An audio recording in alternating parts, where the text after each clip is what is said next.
I'm nervous. Why are you nervous? I think I'm nervous because I have what I ordered. What I ordered from Starbucks is the white chocolate mocha, right? Mm-hmm. And they already have 5 pumps of white chocolate, and I tell them to add 2 more because the 5 pumps isn't enough, and it tastes like just white chocolate with water. Mm-hmm. And so I'm like, can you add 2 more pumps of white chocolate? The girl is like, yeah, I can add 2 more pumps. So there's already 5 pumps of white chocolate. So you're gonna have 7 pumps of white chocolate in your cup. And I'm like, yeah, that's fine. And she's like, oh, okay. Talking about pumping. Oh. How's that been? No, you know what? I was thinking about this today because I've noticed it more recently. Is as soon as Noah starts crying, Yeah. my breast, I feel it. Like I feel it start producing milk and start to kind of hurt. Really? Like I need it to drain. Oh, really? So it's like as soon as I hear her cry, I'm like, and I think, oh, she needs to eat. like it feels like a superpower. Only a miracle. So it's funny. I just Yeah. Welcome to It's About Graham Time with your host Christian Graham and Steffany Graham. Oh, wait, that's not the intro. It's About Graham Time. We hop on another episode. I'm your host Christian Graham and Steffany Graham. Here we are talking about pumps. Yeah, I mean, welcome back. I'm back here. We're doing another episode after a month of not having an episode. Oh, we're redoing. Are we gonna post that one? Are we not posting that one? No, because I might get sued for putting out false information. What do you mean? I mean, I didn't put out false information. I just shared what I did. But Yeah. I don't want people to follow that because it's not. You're not an expert giving advice by I'm not. any means. I'm not. But you know what? People respect me well enough to like, Try something. Try something. And you never know. I don't want to be blamed for something. I feel it. Yeah. So I'd rather not. All right. Well, we don't put Noah on her stomach anymore. So. But the thing is that she still rolls on her stomach. Yeah. And so I'm pretty sure when you left, she was on her back or maybe on her side. Mm-hmm. She was on her back. When I woke up, she was on her stomach. But she was like, she had so much air, I believe. Mm-hmm. But so the reason for not putting babies on their stomach when they're sleeping is because there's a lack of oxygen. And not get enough oxygen in the small space that they're breathing in, which could lead to brain damage or SIDS, sudden infant death syndrome. Yeah. And so while I was comfortable leaving her on her stomach, it's best to do that supervised. Yeah. Which for the first week I wasn't. I was like, oh, she's great. And then I would leave and then come back because she was just fine on her stomach. But little did I know that she was probably damaging her brain in some way, shape, or form. The other kids are fine. They're alive. They're doing well. I know. They're actually kind of like borderline genius. Actually, yeah, they're pretty smart. I think so. They meet expectations or exceed expectations on the report card. So yeah. Other than that, what's going on? You know what? I would say same old, but now it's going to be about 3 weeks on Friday. I've gotten the hang of where we're at. I think that was just like a dust particle. Oh, but go ahead. I think I'm comfortable in our arrangement and how we are doing things. Yeah. So the transition wasn't as hard. Not with Noah. I think the challenge was that I was comparing. I was comparing you and I in our different lifestyles, which made it that much more difficult to transition in the season that I'm in. Because, comparison is a thief of joy.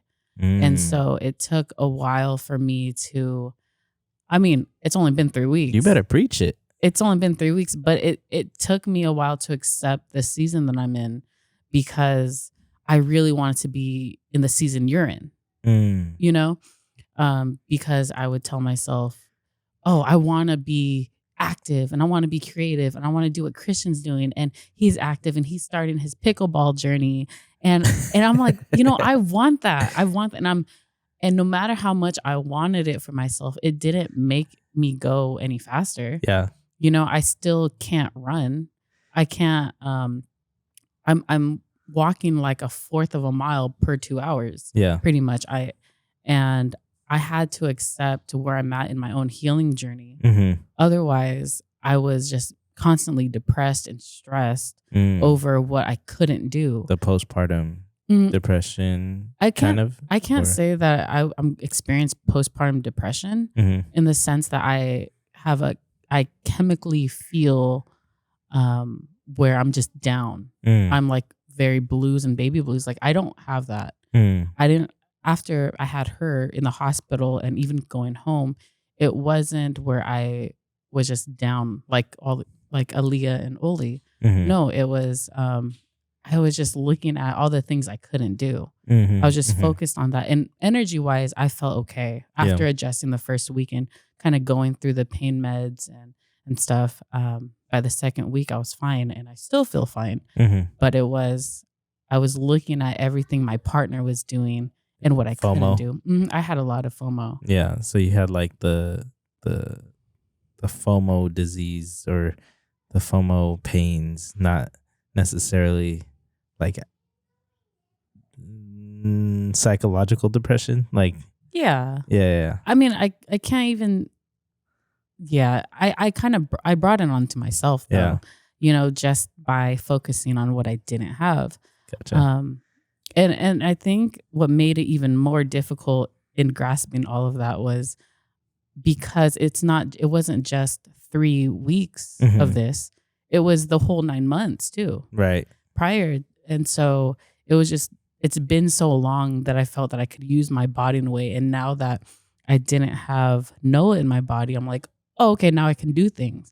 And so I would push myself in different ways, like rest here, but push in this way. And it only made me sadder, because I would hit limitations. I'm like, oh, I really can't do this because all of a sudden it feels like my incision is stretching or it's burning or in some way, shape, or form, like I'm now in physical pain because I'm trying to push and exert myself, Yeah, you're trying to go like 100 miles per hour already when like you yourself just announced like that you can only go, like 1/4 of a mile per hour or something like 2 that. miles. 2 miles. I'm sorry, 2 hours. 1/4 of a mile per 2 hours. Per 2 hours. Yeah. In your perspective, what does like my life look like to you right now, and why are you FOMOing about it or chasing after it or comparing to it in some type of way? That's a good question, actually. Well, you get to interact with adults. I am constantly with my children who have like a very, very limited understanding of how things work. And this is what I took for granted. And I'm beginning to appreciate, now, but that I get to really shape and mold them, but prior, like when I would look at you got to be creative in a space. You just had the freedom, in the sense where if you wanted to do something, you went and did it. you went. Just trying to scoop my chair a little forward. Trying to get this posture right. I know. These chairs leaning a little too far back. Sorry to interrupt. It's okay. No, so what I would see is like you get to interact with new people. You get to work on music or do something creative, where I was like constantly in the four walls of our home. And it's not that I couldn't do that necessarily, like at least with the girls. But we're dealing in the season that we're in, where we have so many emotions, and I have to be the role model for that. I have the have the responsibilities. Exactly. I have the responsibility to be the role model, especially because they're girls, right. And I'm their mother, right? And so now I'm not only do I have Noah to balance with her feeding times and her poops and sleeping time and stuff, and I believe the newborn stage is actually the easiest, in my opinion, because that's all they do for now. But with Ali and Oli, they have a lot more needs as they're growing older, and now they are transitioning into a whole different season where they're getting less of mommy, and now they're vying for my attention, and I'm like, I need a break, and I want to do other things, but I had to sit with that and surrender it to God, and I'm still in that season. Yeah. What does that look like, because we grow up in, and we're growing our family in a Western culture, versus, being at home in a homestead, or, out in the country, or just somewhere else. And so, like, right now I'm still working. Like, Right. I'm still, doing, because I have to do it, like, it's not even a sense of like, it's a necessity, it's Yeah. not even out of like just wanting to, it's that I have to, because we just launched the new business, and then we have the existing business with Smackin', and then, we're meeting with these people, and like doors are opening, left and right. And that's what we prayed for, and that's what we're actually needing of. But like, being in this culture, you and being in California just in general, right? And San Diego, you kind of like have to, it's like a necessity, like I said. Do you, in your perspective, like, prefer to be in this type of environment where we're just constantly like having to get after it, being that we're like young, 3 children in California, in San Diego? Like, what is your ideal lifestyle looking like right now in this next year, these next few years? I wouldn't say that growing up in this Western culture propels me to want to work more in the hustle culture. I think just in the way that I was brought up, I was very like individual based. So I was pushed to do things and be very independent. And so I think we talked about this many times, but finally having the responsibility of more people to consider versus me selfishly. That's right.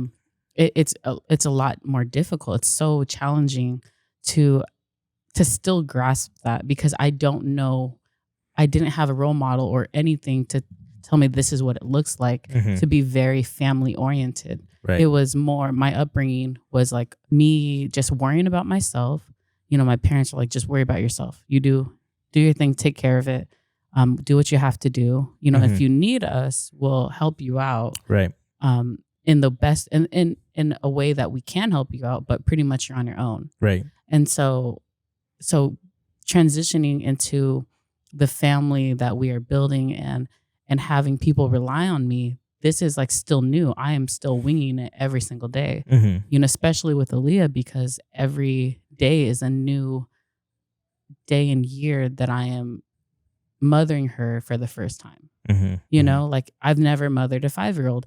When she turns 5, this is my first time mothering a 5-year-old. Right. And so every single day is a new chapter.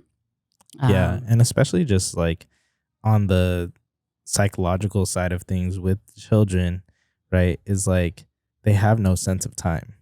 So like every day literally is a new day for them. And they're like, Aaliyah's starting to somewhat grasp the concept of what time means, and because of school and everything, and like days of the week, but like they really don't have a sense of time. And so we're trying to like go through each day by day, and it really is like a new day, a new challenge, because that's something that's brand new to them too.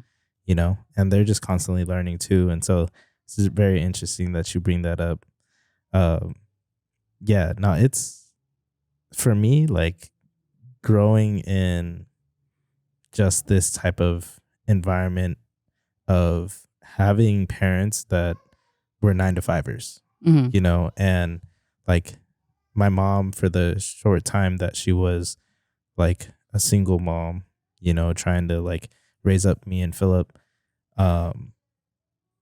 balancing, like now having children for myself and seeing her be able to balance like putting kids through school, going through the 9 to 5 and like still trying to make time, at the end of the day, like, because I feel like even just doing the jobs that she was doing, much more daunting, like we work more hours, like or I myself, like am available to meet with people and do, things out of the lab and whatnot, for more hours, but it's not like necessarily like daunting tasks. You get to make your schedule. It's flexible in the sense that every day you have like, okay, here's an open schedule. Now let me get in contact with the people. Yeah. But you get to say, I'm going to meet them at 10 o'clock because I want to.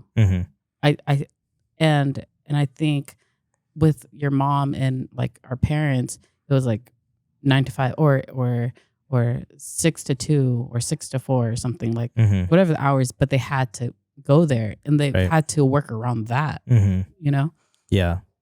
No, and that's where like it's really a bigger difference between like us and them in that sense, because like they work on a very tight knit schedule, whereas like though I quote unquote get to make my own schedule, I'm still working around like other people's schedules because they're not as flexible, right? And so when I take a podcast guest on, or when I'm meeting with a new client and stuff like that, like, and trying to shake hands with new people, like, it's not that I want to be away for like that amount of time, but it's just working within what's available for them too. Right. And it really creates like, that's the part that gets daunting, is that like I want to be able to schedule in that time that's like just for family, or even like getting back into the gym and, getting with pickleball and stuff like that. It's like really difficult while we're building. But that's just the part of like being an entrepreneur, while also raising a family, is like through that growth period, you have to make these like little sacrifices for, however long, God really has in store for you. Because we say like little sacrifices, but it could be 40 years. Yeah. We don't know. We really don't know. Thankfully, the schedule and timelines that God's really been putting us on, it's been like a year or so, couple years. But even like with the way that like the lab is accelerating right now, I think it's going to be like a few months, honestly, like good 6 months, which is different from when we opened Smackin', because when we, or not even just when we opened Smackin', but when we had Aaliyah and when we had Oleana, like we took 6 months off. Like basically almost every day I would just go like do inventory runs real quick if I needed to. And then like we'd be back together, like taking care of fam. Yeah. When we had Oli, it was really nice because we woke up leisurely, and then we got to have breakfast together. And then we got to hang out and have family time before you went and did stuff and before you left. And those were like really great times, by the way. But and now it's just it's a lot different. Yeah. You're out of the house by like 7 or 8, sometimes 9 or 10, you're out of the house. When Aaliyah's in school. Yeah. But now that she's out of school, I've been like trying to start the day by like 9 or 10. But you wake up and you're like, dude, that's because like every day I've been getting home at like late, like 9, 1 a.m. sometimes, like, like I said, it's just working on other people's schedules. I want to be home by like 7, get dinner and stuff, relax. What advice or tips or something that helps you get through, I guess, these long days in the circumstance that we're in? If people find themselves in similar circumstances where, say, like you are the sole provider right now. You've been for an extended period of time, but in a sense of balancing your work life and family, what helps you stay on track to where you're consistently driving towards your goal and the goal for the family, I get you. Yeah, no, that's a great question. Honestly, it's just going where God's leading me. Whatever doors and whatever opportunities that are sought after in prayer, and um, just spending time with God has really allowed me to discern what I need to be doing in this given time, and knowing that, just like me being an entrepreneur, before family was even a thing, like I always knew that there was a sense of sacrifice Mm-hmm. that came with it.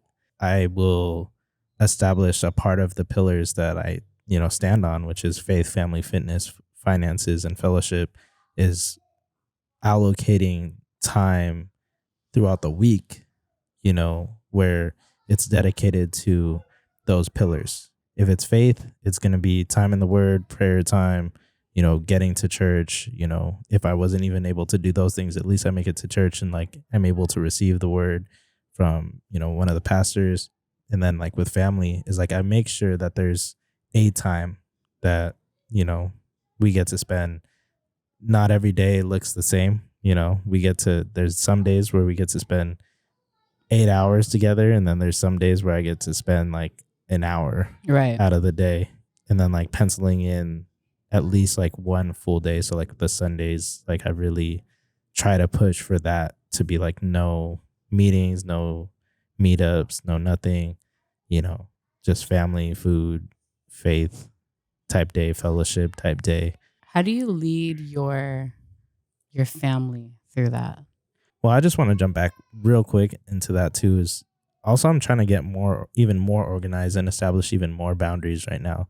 So, putting back on the calendar like times like this where we get to be on the pod with each other. It's about Graham time. This is more important to me than Keys to the City.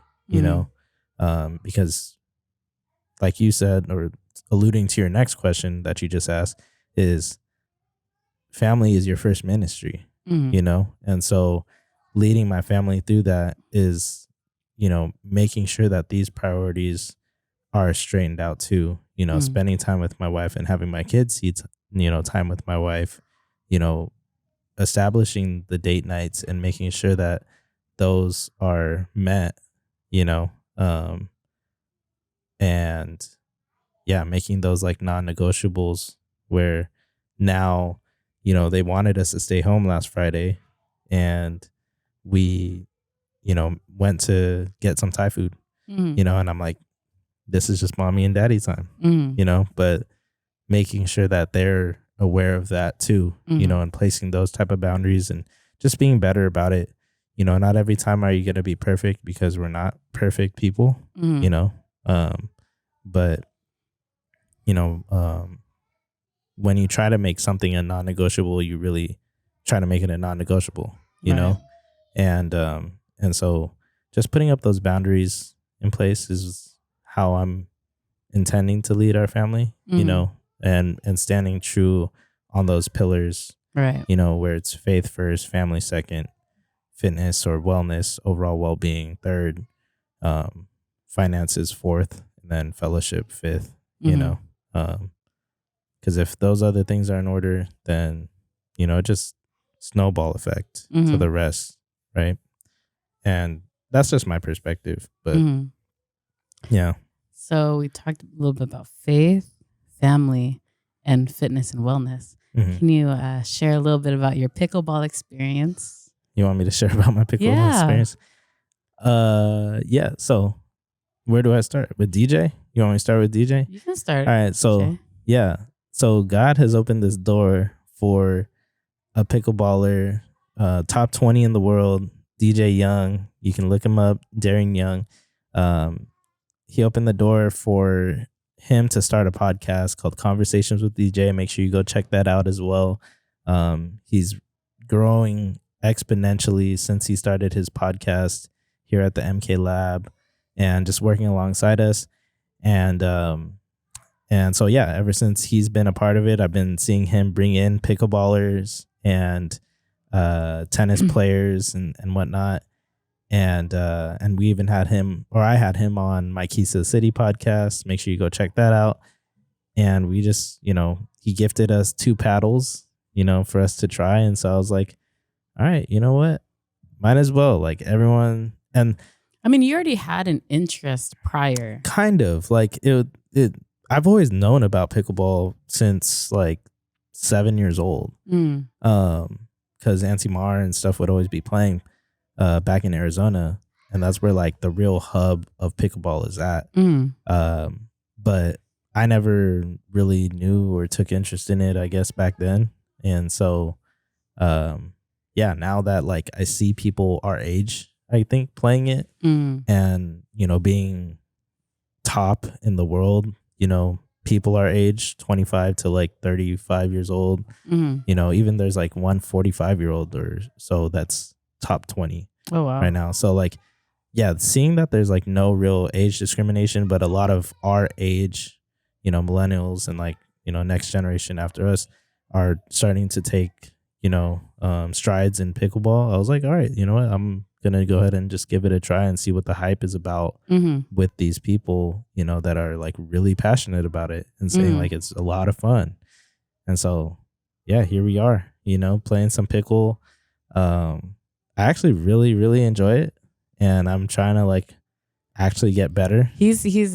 You're recruiting so many people. I've been like, I think in every conversation we're with somebody, you're like, hey, you ever heard of pickleball? Yeah, I'm like, you should really play it. I'm pretty sure like, that's like the second Great Commission.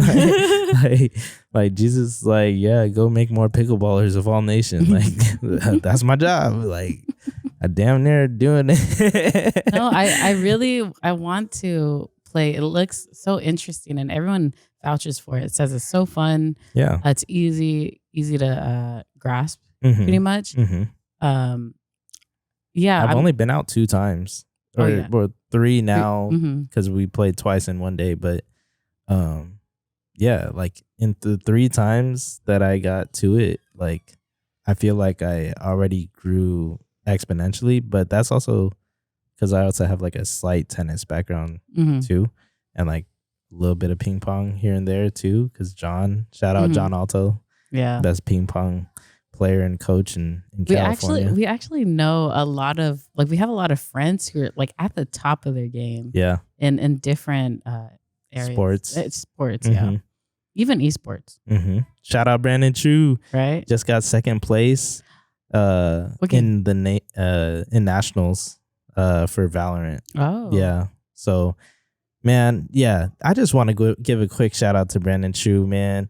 Like, I haven't seen you in so long. We've been trying to catch each other here and there, but I know that he's just been pouring his like love, soul, creativity, and heart out into these kids at Mira Mesa High and really developing this esports community at Mira Mesa. And just giving you your flowers, man, because you're just doing an exceptional job. And he even had a, like coaching, like top coach in the nation, award. And he's just, and he got to speak on it and everything. Like, he's just doing an amazing job. So shout out Brandon Chu. It was his birthday recently, so happy birthday too. And miss that guy. Yeah, we'll catch up soon. Yeah. But there's so many talented individuals that are like really close friends of ours that are at the top of sports. You'll see them on the Keys to the City podcast. Sorry. Keys to the City podcast with Christian. No, and hopefully when we get like this studio expanded out too with like the 4-person pod that we're going to be transitioning to, and we'll be able to bring in like couples, other married couples or other couples to just chop it up with, and then on the Keys to the City pod too. I think one of my favorite, I can't wait for that season 2, like just being able to expand the podcast studio. But I was telling you the other day is my favorite part about just working with you is that we stood in a room, this podcast room, just like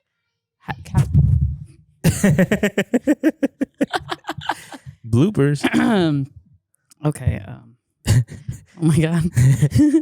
We're standing in the room. We're standing in the room, and my favorite part is casting vision, pretty much, for the room. Yeah. We're already looking at how we can improve something. And we do that with smacking. I don't know how long it takes to actually execute it. Mm-hmm. But my favorite part, because I would say that I'm also I'm a visualist, I'm a visualizer. Mm-hmm. So I'm more on the integrator side, not the visionary. Mm-hmm. You're that. Mm-hmm. But when it comes down to creating, I can see it. Mm-hmm. And so, I'm excited for expanding the podcast studio and creating it to be a 4-person and how that's going to look like and how it's going to function. I like that part because that's the problem solving aspect to it. No, definitely.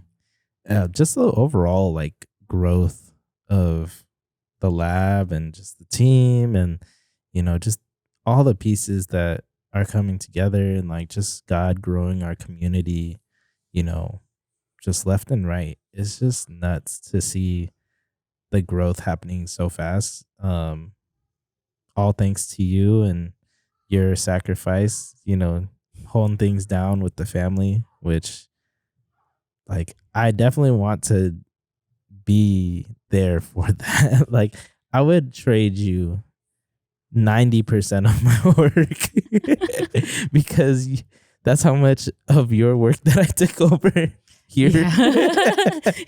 Stop crying. You're crying. I took over like all of it. But no,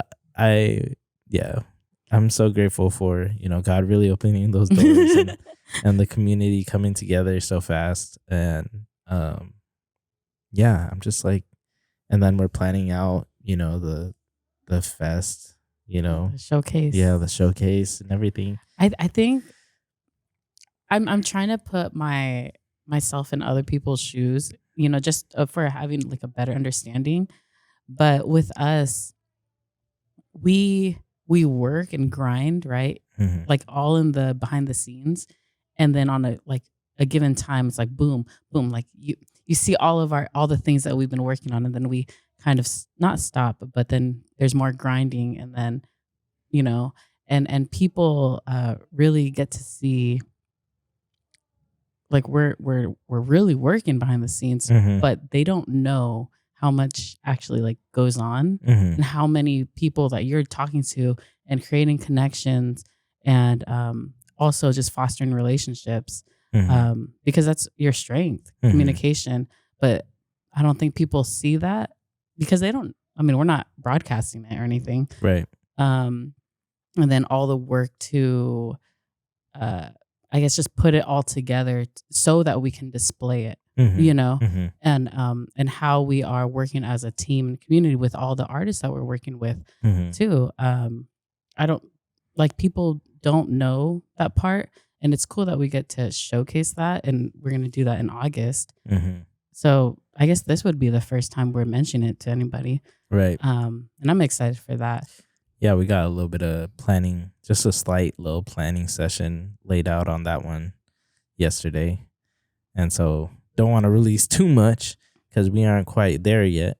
But yeah, soon. It's I'm all excited coming for together it. soon. I'm excited for it because I actually get to do something. Yeah. Beyond talking to 5 and under. Yeah, it's going to be, and there's going to be a ton of 5 and under over there. But it's going to be a vibe. But I am not the one who's going to be watching all of them. Are you sure? I'm very sure. Okay, sounds good. There's one thing I did want to bring up. The missionaries that we met over at Corey and Karen's, anniversary, her parents' anniversary, 50th anniversary, wedding anniversary. Steven. And I missed the wife's name. Yeah, no, I did too. But I swear it's like Claire. Claire? Anywho, Chloe? Something like that. But yes. I just want to shout them out for their work that they're going to be doing. They're going into India, northern India, which is predominantly Hindu state, and they it's actually like illegal to be sharing, anything, about the gospel and I didn't Christianity know that. over there. Yeah. Mm. And so it's very like low key.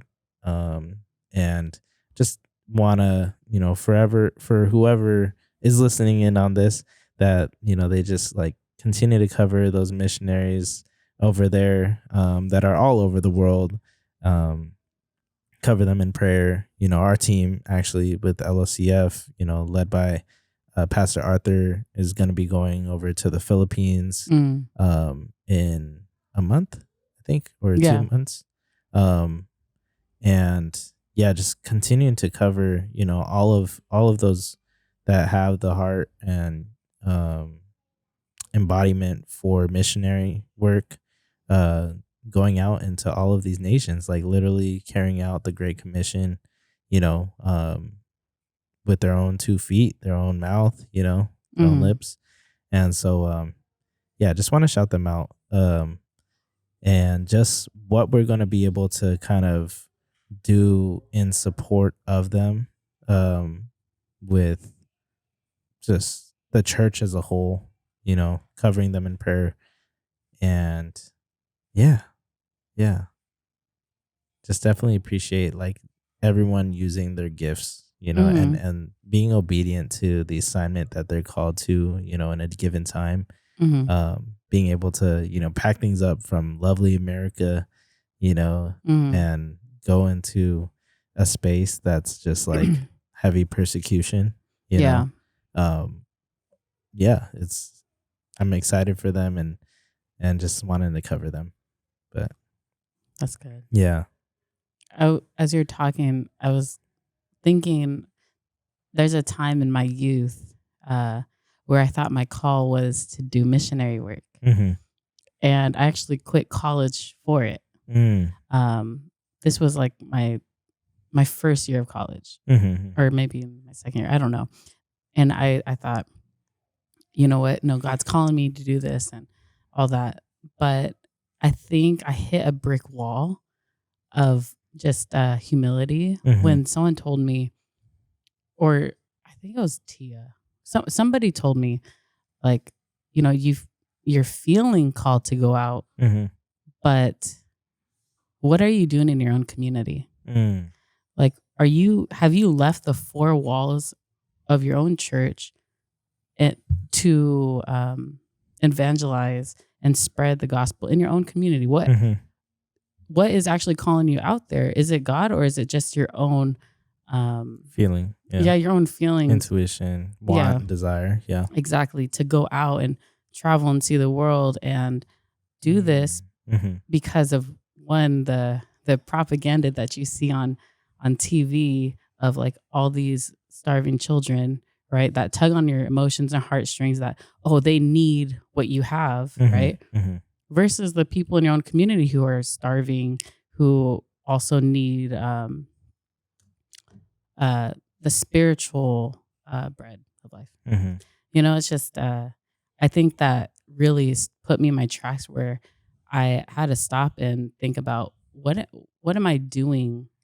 Am I operating very selfishly and on my desires, or am I actually serving, something bigger than myself? Mm-hmm.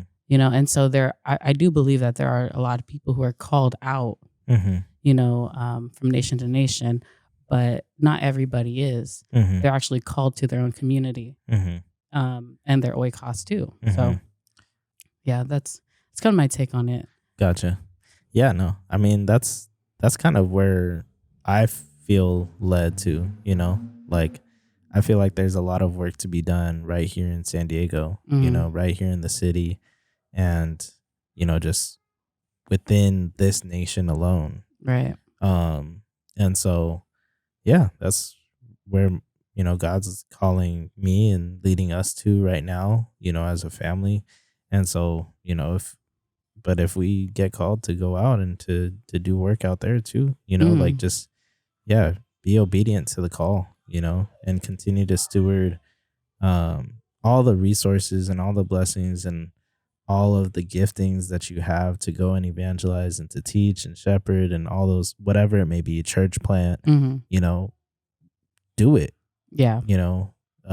that's one thing that like I'm going to be talking about when I go, speak at LOCF later this year is that like just your gift, like continue to serve the body, and how to be obedient and why it's important to be obedient, to that, because God honors it and it's to advance his kingdom, all of this, all of these podcasts, all of the businesses, all of what we do, it looks like a lot. It may seem like a lot. It is a lot.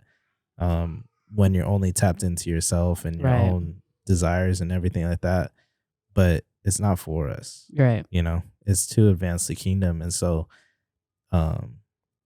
that's how we do what we do, and that's why we do what we do, because like we're just being obedient to what we're getting called into, we thought it was going to look a lot different, when we initially planned what we wanted to be able to accomplish, we thought it was going to be at LSCF. We thought it was going to be like in the back. We thought it was, this was going to be a photography studio only. And then, it's just like taking shape in a whole different way, and just like continue to be obedient to what like God, is calling you to do, is what led us to this point now where like we have a nice, healthy baby. You're recovering well.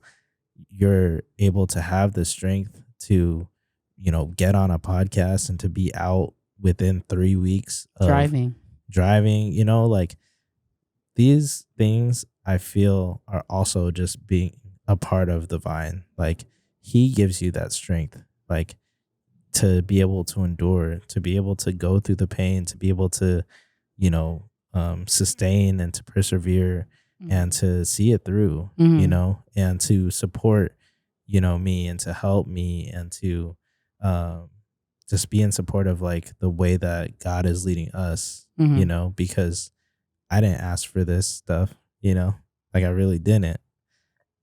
I asked for, wisdom and discernment and for people to come and things like that. But the way that he's opening doors right now, we never had intentions for, super organic. Yeah, just all organic, and it's all God, that's the only way that I can really tie it all together. And so, I think that's why we're able to do what we do. It's just continuing, because we're continuing to stay attached to the vine, continue to be obedient in the vine, and just continue to intertwine ourselves, through and through as best as we can, And so that's my encouragement for everyone out there, is continue to be in the vine.